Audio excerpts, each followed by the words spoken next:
Hello, welcome to another video from the lab. Every video is somebody's first video. I will do my very best to explain abbreviations and some of the more simple mechanics that us veteran players are used to or somebody new might not understand or know about. As a result, you veteran players out there, please bear with me. With that being said, let's get on to today's video. Today's video is going to be about guilds and shipments, and a little bit more of a focus on those than the previous video. I'm also trying out a different mic, so we'll see how the sound quality goes as far as this video. So let's talk about guilds. You want to join a good guild, and you want to be doing Heroic Pit and Heroic HAAT or Heroic Hat. And a lot of guilds will have a 0 damage phase. So we're going to go into my guild here. And today we have a pit, Heroic Pit going, and I'm going to enter. Now if you notice here on the right, all these 0 postings, a lot of guilds will require a 0 damage phase. There's videos on how to do this out there. I'll just go over this quickly in this one just so you get an overview. Is you're going to go into battle, and you're going to pick a character that does not counter, that does not do AoEs, for this. I usually use a weaker character. My 7-star Poe is level 1, and I used him already, but we'll go in again with a Ray. And it's going to give you a warning here. You're just going to go right through that warning. So you have one character going. Now we're going to load up the Heroic Pit. And you'll notice that the center guy, I can't tap on him, but he has a health bar at the top of the screen. He's the one that you don't want to attack. If you're doing the tank raid or hat, there's going to be General Grievous. You don't want to attack General Grievous. If you have to attack, you want to attack one of these side guys with the health bars above their head. So that's what I'm going to do here. And then they're going to kill me. I've wasted that tune. Tune really couldn't have done anything to begin with. And we're going to move on, and as you noticed, 0 damage. So now it registers me as doing 0 damage. What this allows you to do is get rewards in your guild for however many people are in there. Once those open up the damage phase, you'll climb or whatever. But usually, especially with the ranker and good guilds, it dies within 15 to 20 minutes. It gets deleted. So you might not have time to get in there. And if you're a new player that you don't have the characters capable of doing raid, then it gives you a lot of the guild currency and resources and stuff, and these little boxes here. You get a chance at all this, which like these furnaces here, you need those. They're annoying. You're gear gated with them. So there's that. And then, the tank down, there's that as well. In another video, when I have a better stuff, we'll go over territory battles and territory wars. That'll be later. That's more advanced down the road. The other thing we want to look at here is the exchange. You don't immediately have access to it when you join a guild, but after you've been in for, I think it's a day, you get access. And this is where you donate gear to your clan members. And it's good to donate. If you're not using the piece or currently farming it, help everybody else out. For there. Like I'm not using those Mark 5, so I'll let him have some, get whatever character he's working on going up. So it's a good thing to do, and it tells you how much you own and how many you can donate and how many have been donated. If you notice the little green dot, you can tap on the gear piece and you can see all the characters you have that use it. And that's a way to check to see if you're actually currently farming that piece. Like these characters right now, I'm not really farming, so I could give those up, type of a deal. And it just goes up through all of that. Moving along, we're going to talk about the stores, or the shipments. The shipments are important because you can't see what's in the shipments until you get to the appropriate level to unlock them. Like, you only get the currency here, this first set of shipments, and the cantina ones right off the bat. Everyone else, you had to be in a guild before the guild store will unlock. You have to be level 28 in Squad Arena before that will unlock. You have to be 40 for Galactic War before this will unlock. Then I think it's 50 for mods. The mod store unlocks. Then 60 for Fleet Arena, and that starts. Then you have to do the territory battles to get that currency before this store will unlock. You have to have a 7-star character before the final shard shop will unlock. So we'll just go through them real quick. As a rule of thumb, you don't want to spend crystals on anything in the game, especially if you're free to play. The only thing you spend crystals on are refreshes, and that's if you tap on the energy, it'll ask you to, if you want to refresh it. The first 3 refreshes for regular energy cost 50 crystals, and then it doubles for the next 3, then it doubles again. For the Cantina energy, it starts at 100, and then it doubles again to 200. Later on, I'll show a video of me actually refreshing and going through. But, you don't want to spend crystals on a character. There's other ways to farm them. I wouldn't worry about them. Now, the gear here, if you're willing to spend some money on it, it's probably where I would spend the money. These gear pieces change out. I personally look for the Mark V fusion furnaces because a lot of characters need those and they're gated. And with the raids and the raid rewards, they're not guaranteed. They're completely random. So you may never get any of them, or you may get some, or you may get lucky and always get them. So it's really an annoying and terrible mechanic for gameplay, but it's there so the company can make money and force you into buying stuff. So, I mean, there's a trade-off there for having the game and it being free. And every character needs them to progress in gear level, and you can't get to a good gear level unless you have them. So it really gates you, among other things that will gate you later on. In the beginning, the first thing is going to be those furnaces. But we're moving on down past all the crystal currency, and then we run into these pieces down here. I always buy them, whether I need them or have a lot of them or not. Because even like this one right here, the Mark IV, I don't have any characters that can use it, but at some point I will. And the same thing for this Mark VI Neuro Salve Electro Binocular Salvage. Not only that, we're going to look at the achievements real quick. There is an achievement in here, if I can find it. For purchasing gear pieces. I might have skipped it. Where are we at?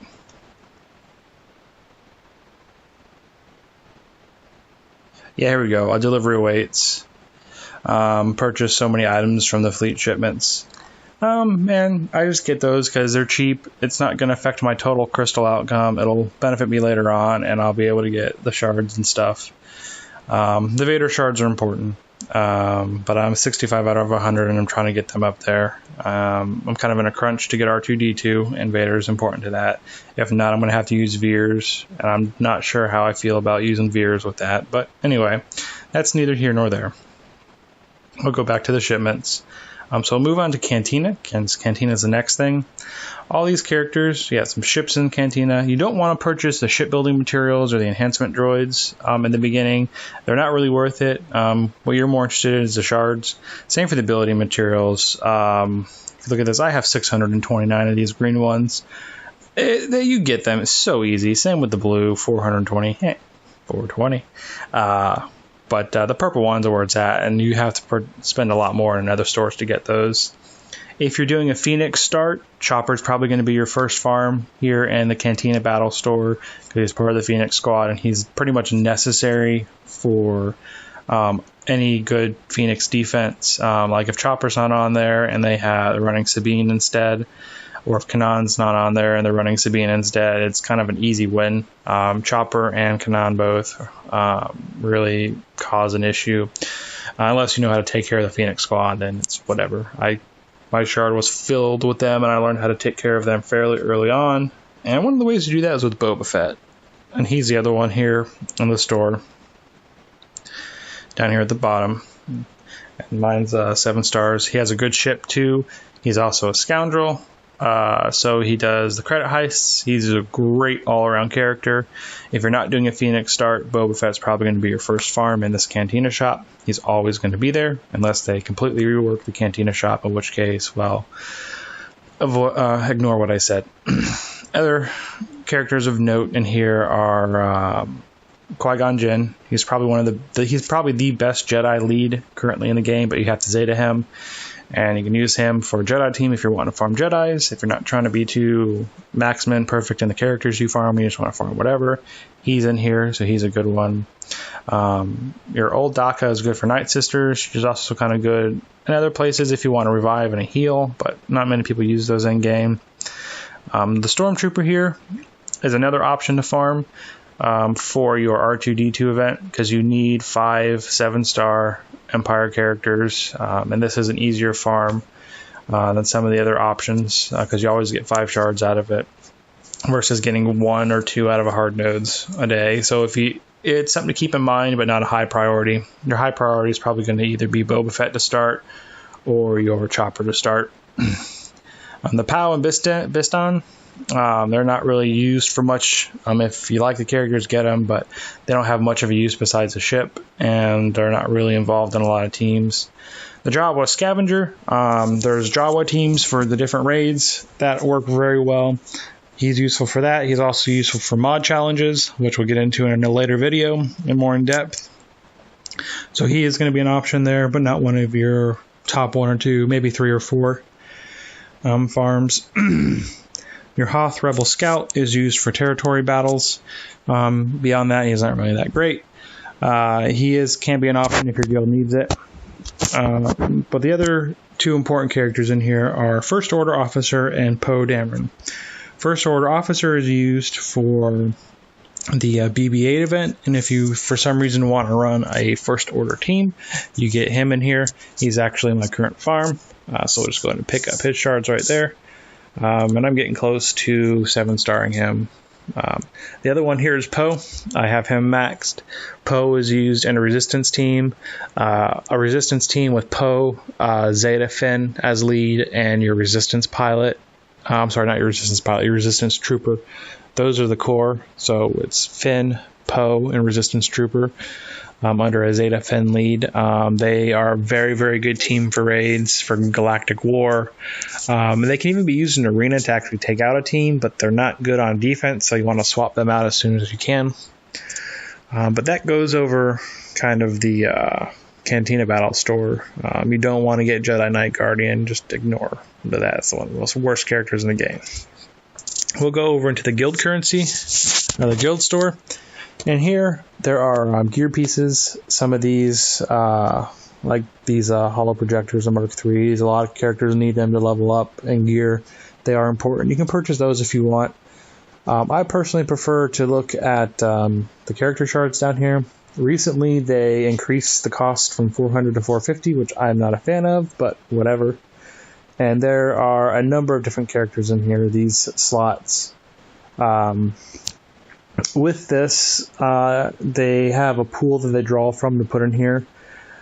So it is not always there, so you just want to keep an eye on a couple characters when they show up. Farm Boy Luke is a good one if you're kind of prepping for the Commander Luke Skywalker event. It's an easier or simpler farm. It's a longer one. Darth Maul comes in this store and the Fleet store. I try to pick him up because I'm working on him right now for a certain team. The other thing is Resistance Trooper will show up in here. He's a good one to kind of start slow farming if you're starting out in the game for a Resistance squad later on, because hitting the hard mode nodes is just not that great of an option. If you can avoid it, go ahead and avoid it. And there are a couple other characters, like if you want to use Sunfac as a tank and use his ship and the fleet, he can farm him here. I do use him, but not that much, so I'm not really focused on him. Barriss is in here, as you can see. The Zeta Barriss is a important character later on for different things. Some people love her, some people hate her, but she is strong with the Zeta. And the Zeta is, we'll kind of mention that real quick here. I'm going to my wedge. If you look, some of these abilities are maxed out. This one here maxes out at 7. I didn't have to spend any special resources on it, just the purple materials. However, the Red Squadron Strike here is maxed out at level 8. This required 5 Omega ability materials to do that. That's what an Omega is. Same with Focused Fire. It required an Omega. I can't show you that because I'm not 80 yet, but that will require Omega materials most likely for the level 8. And Omega are yellow ones. They're yellow materials. You won't see those for a while if you're just starting out. And they are rare. But there's another one I can't show you because I haven't characters high enough, but it's a Zeta. Do I have any? Some one of these characters probably has a Zeta. Actually, do I have Finn down here somewhere? I should have Finn. His leader ability, this number 8 at level 82. This right here, you can see all that it does if you want to read it. It requires Zeta mats. Zeta mats come from a ship challenge over here. This one. I haven't unlocked it because I, for some reason, made a boo-boo, an error, and I didn't have everything ready to go, so I'm kind of playing catch-up. And as you can see, this right here is the Zeta mat. And it's the only place you get them. That's why ships are important. Actually, there's a couple other places, but they're few and far between that they're not consistent. This yellow one right here is the Omega material, and the rest of these are for ships. But that's where you get them. So you want to prep for ships early on if you can, so you can get those as soon as you can, because it's very difficult to get them. It takes you about a month to get enough for one upgrade, which is a relatively long time.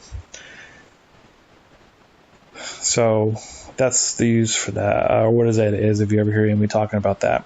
Now we're going to move over here into the squad arena store.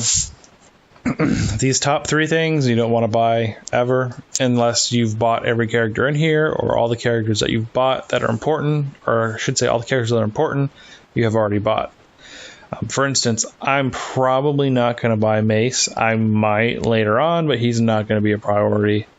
Same for Cassian. I don't really have a use for him. However, I have already farmed out my Princess Leia because she's awesome, but not necessarily required. And the squad arena store.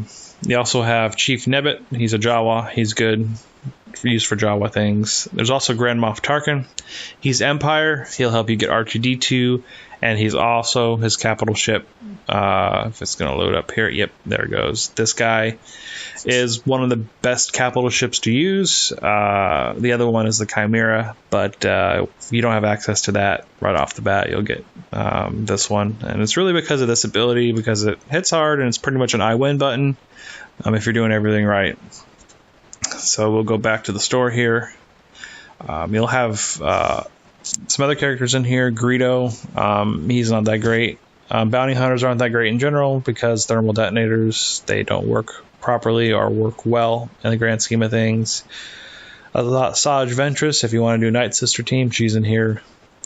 Savage Opress, he's a good character. His Zeta on his unique makes him useful for a few things. You can get HK-47, but droids aren't great. Admiral Akbar's in here if you're running a rebel team, or if you want to use him as a fleet commander. He's definitely not the best, but he can work. Of course, Underworld Police is one of the worst characters in the game, but he's needed for territory battles and stuff. And yeah, if Guild needs you to farm him, you can get him in here. IG-88 is a pretty cool character. I want to unlock him, but I just don't have time to right now. He's a droid, a bounty hunter, and a scoundrel. Great tags. We have Darth Sidious and Newt Gunray in here too. You'll probably farm Stormtrooper Han first for your earlier to mid game as a tank. Then from there, you'll transition to another tank. But after Stormtrooper Han, you'll probably farm Grand Moff Tarkin for your fleet, and then maybe a Princess Leia or a Chief Nebbit or a Saj, depending on what you're needing for stuff. Then we're going to move over here into the Galactic War Store. These top 3 places here, they are for ship plans. You won't unlock that until, level 60, I believe.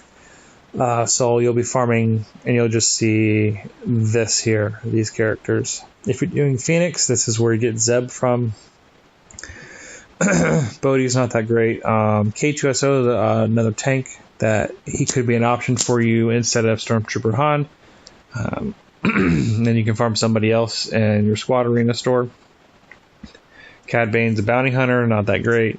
Luminaria She can heal and do stuff early game, but late game she's not going to help you much. And this game is all about resource management, so picking the right characters helps you a lot. Down here, Biggs is probably going to be your number one farm in Galactic War if you're not doing a Phoenix start, because his ship is great as a tank and it's very strong.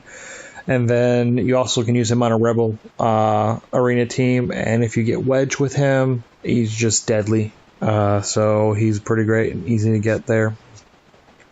Dathja, here's another Jawa, so we can get some Jawas to be handy. IG-86 has some uses in raids, but there are other characters you need to farm. In here, you can get Captain Phasma, and that's where you get her. And you can use her for your First Order team if you're building one of those, or for the BB-8 event if you're planning for that later on down the road. Magma Trooper is another Empire character that you can farm to help you with the R2 event. Magma Trooper's not that amazing, but he can be used. And here's a Resistance pilot. He can be useful on a Resistance team if you're building that. That's an option there as well. But you're probably going to farm Biggs first, or you're going to farm Zeb, and then you're probably going to dump everything into ship plans after that. So it's either Zeb first or Biggs first. After one of those are done, you're going to start going straight into ship plans.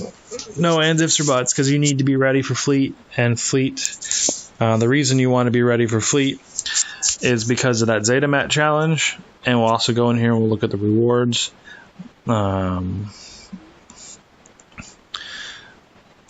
For fleet, I wasn't really prepared for fleet, but I got kind of lucky. Placed 200 in my shard when I started, and I was able to get up. I can get number 2 rewards on a daily basis. That's what you get for number 2 rewards. So it's pretty great. There's, I don't know, I think it's 2,000 people or 1,500 or something like that for a fleet shard. It's not as big as the squad arena shard, so it's easier to get up higher. And I also got lucky with my fleet because I only really have one whale in here, and I can beat everybody but him. That's just because his reinforcements are too strong for me, but I will get to a point where I can beat him. I'm slowly getting there, but that's neither here nor there. Let's go back into our shipments. So now we're going into the mod store. The defensive mod challenge that you need Jedi for, it allows 5-dot mods to show up in the store. When I first unlocked mods, I was purchasing like the ones for credits in here, but then I learned about mods and more, and now how useful they are. And I really don't put a lot of weight on this store. You might get some pretty decent mods out of here every now and then, but I just kind of ignore it. And eventually I'll get the 5-dot challenge done, so I get the 5-dot mods in here. But it's more random than it is useful. And I think I'll just farm on mods another way. That's going to be a later game thing that you're going to have to worry about. And there's some other videos out that I think Warrior has a pretty good one in regards to mods and what you're looking for and what you need. But that's something you want to worry about after you hit level 85 and after you've gotten a strong base together. The other side to that, though, is that you can, once you unlock the 5-dot health mod challenges, you can do that and get some decent ones and help your arena team out. It just kind of depends on where you're at and what your focus on in the game is. Now I'll move on into the fleet arena store. This is where a lot of ships are and a lot of pilots are. This middle slot here where the Imperial TIE Fighter is, sometimes you'll get Slave 1, TIE Advanced, or the Scimitar. Those are 3 ships you want to farm in there. No ands, ifs, or buts. When they show up, you get them. And then down over here, I think, is another one. And then in this slot over here where Biggs is, that'll either be Wedge. It can also be Darth Vader or Darth Maul. Darth Maul also pops up over here. And you can get it. See, this is where you can buy Omega materials. And I guess later on, Zeta materials will appear in here for me, but I haven't gotten that high in level. But see, 1,500 for one. That's a lot. I can get plans and stuff for that. But also Ahsoka Tano Fulcrum. the Fulcrum Ashoka pops up, and she's a good character if you want her. She has a lot of damage in game, but you want her at 7 stars and on the right team, and she can delete stuff. But what you're looking for in the fleet shop are ship plans and Darth Vader. Darth Vader, you cannot 7-star him through the achievements. You have to get his shards through the fleet, and he sometimes shows up and sometimes doesn't. As you notice, I do not have Darth Vader in here, so I save currency. I save usually about 800. Some people say you want to save 2,000, but 800 usually works for me with the refreshes. And I'm specifically looking for Darth Vader. Then I'm looking for the TIE Advanced, the Slave 1, or the Scimitar shards. And then I'm looking for Darth Maul. The only reason Darth Maul is because he's a character I want to farm for an arena team that I want to work on just for fun. But you don't have to farm Darth Maul. And I'll show you why you want Vader. Vader, if you Zeta him, he's useful for the ranker, but there are other characters you can get, and Vader is not really that useful all around. He can't help you get R2-D2 very well, but what's more important is his ship over here, the TIE Advanced. And what's great about this is this auto basic ability he has. It's deal physical damage to target locked enemies and inflict target lock for 2 turns. This attack can't be evaded or resisted. Fleet's all about target lock. He can always put it on. That's amazing. The other thing he has over here is target locked enemies. They have reduced tenacity, but when target lock expires, target lock gets put back on them. So target lock never goes away if he's active.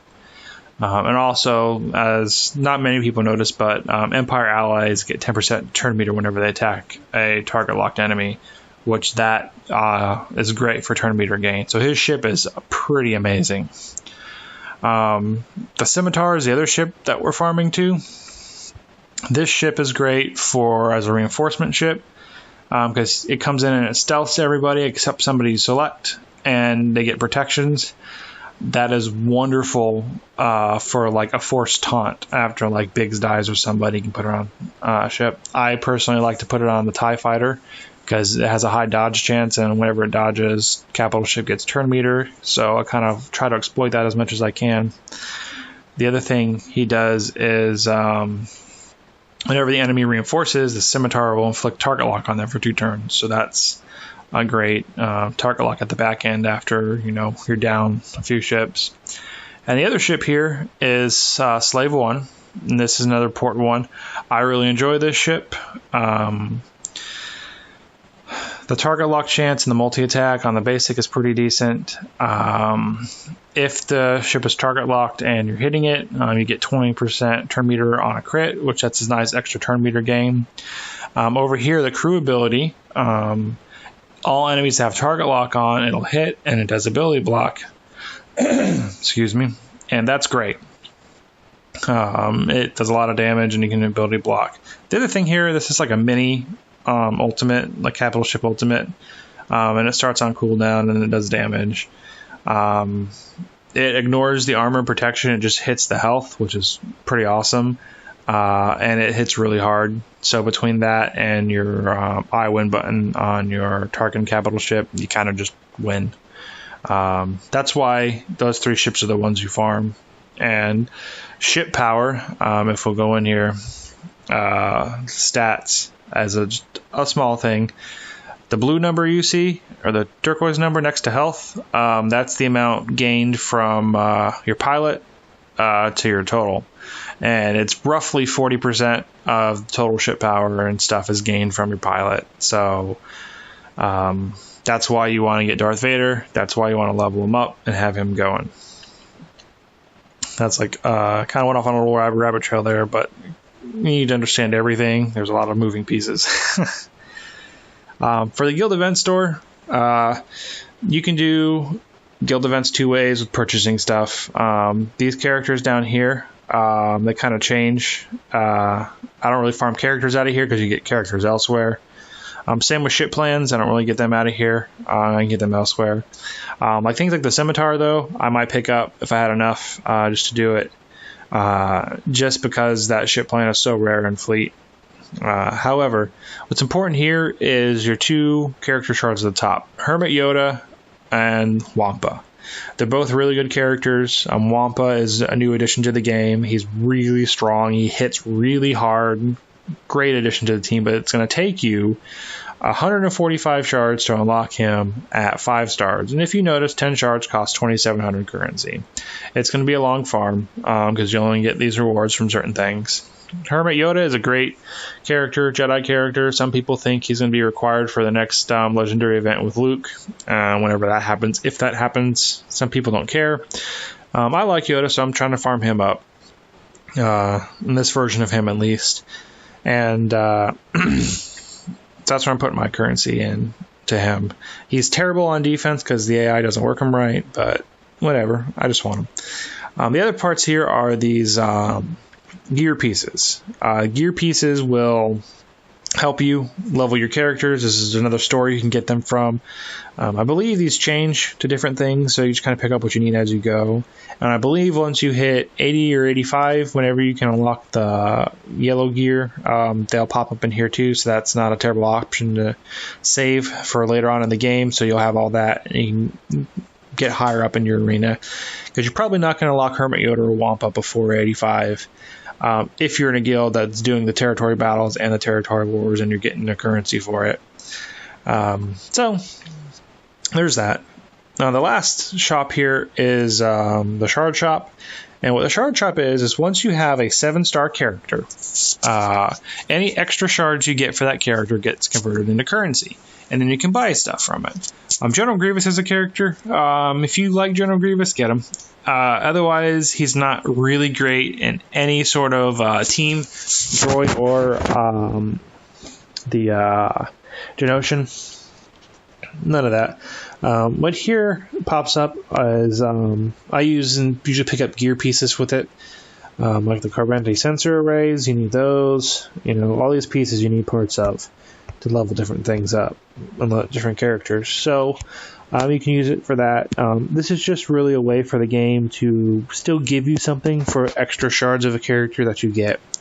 I wouldn't advise farming shards for a character just to get shard shop currency. You're better off just farming the character shards for a new character that you're going to need and kind of plan out your whole deal with your resource management, because that's what this game is all about. There are a lot of characters. You need 330 shards to go from 0 stars to 7 stars. You want them at 7 stars because that's power. Their power rating gets multiplied, and then you can use them in the heroic grades. And as you can see, there are a lot of characters that I haven't even touched that are just kind of there that I will get to at a certain point. Probably the most game-changing breaking character is this guy, Commander Luke. You can look at him, but you need other characters to get to him. One of them being R2-D2, that's why I've mentioned it a lot. And then you need some of the, I refer to them as old school rebels with Stormtrooper Han and Princess Leia and stuff. But you can either watch another video sometime about that or get on the Googler and Google some stuff. With that, we'll go ahead and bring this video to a close. I hope you learned something, and keep gaming.